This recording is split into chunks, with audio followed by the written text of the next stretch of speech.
Kaldero nga po pala ang ginamit ko sa paggawa ng malaking puto na gawa nga po sa kamuting kahoy. At para maging masarap itong bukayo ang aking pinalaman maging doon sa mga maliliit na puto. Bago nga pala tayo makapagluto mga idol, tara samahan nyo muna kami magluto ng ulam namin. Ito nga po pala mga idol yung huli ng kapatid ko nung isang gabi. Nasa tabing dagat kasi kami mga idol kaya laging isda yung ulam namin. Mag-aalas 11 nga ng gabi mga idol nang dumating nga yung kapatid ko galing laot. Nagulat nga ako mga idol kasi ang daming ang huli ng kapatid ko. At saka may huli din siyang pugita mga idol. Ito nga po pala mga idol ang napili naming sabawan kahapon. Napakapalad talaga namin sa probinsya mga idol. Dahil napakapriskong isda talaga ang mauulam namin. Ibang-iba nga nung nasa Maynila pa kami nakatira nila tatay. Noong nasa Maynila pa kasi kami mga idol. As in yung bangus lang talaga ang sinasabawan namin doon. Karamihan kasi sa mga isda doon na hindi nasariwa. Habang nililinis ko nga pala ito mga idol, grabe yung taba nakalutang. Siguradong ang sarap ng sabaw nito mga idol kasi ang taba nga. Ganito lamang kasimple ang tinula namin mga idol. Nga simpleng sangkap lang talaga, lagyan mo lang ng tanglad, daon ng libas at saka sili. Nasa sa inyo naman mga idol kung maglalagay pa kayo ng iba pang pampalasa. At habang kumukulo nga ito mga idol ay grabe tululaway na agad ako. Napakabago nga at napakasariwa nga ng isda dito sa probinsya. Kaya siguradong mapapa-analyze nga talaga kayo mga idol habang kumakain. Halos nagkaubusan nga kami ng sabaw dahil nga sa sarap ng tinula. Tara kain po tayo mga idol, kumuha na po kayo ng plato. Sobrang init nga mga idol nang kumuha nga ako ng kamuting kahoy sa tapat nga ng aming bahay. Mga 2 puno lang naman mga idol ang nakuha ko kasi ang dami nga ng laman ng isang puno. At saka ang lalaki nga mga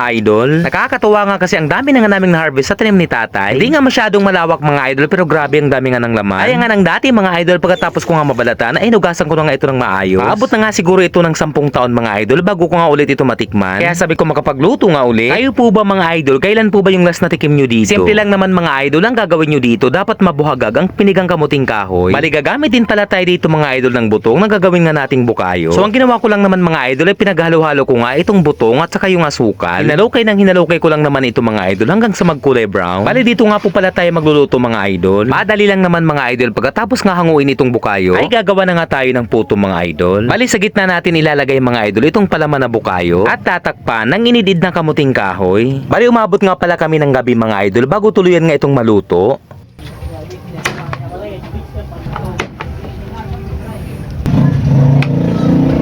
Maging ako nga mga idol ay hindi ko nga mapigilang tumikim dahil sobrang akong nag-crave kahapon. At dahil sa gabi na nga mga idol, ay nagdesisyon nga kaming gumawa na nga lang ng mas malaking puto. Aabutan kasi kami ng umaga mga idol pag hindi namin ito ginawa. At gaya nga ng dati mga idol ay lalagyan natin ito ng napakaraming dahon sa ilalim para kasi hindi masunog itong puto. At ang sa gitna ay ang ilalagay natin itong bukayo para magsilbi itong palaman. Dapat dahan-dahan ng mga idol yung paglalagay para mas madaling maluto. Mga 1 oras nga lang mga idol ang itinagal bago nga ito tuluyang maluto. At dahil sa gabi na nga talaga mga idol, ay kinabukasan na nga namin ito kinain. Grabe mga idol, itsura pa lang talaga, itakam na talaga ako.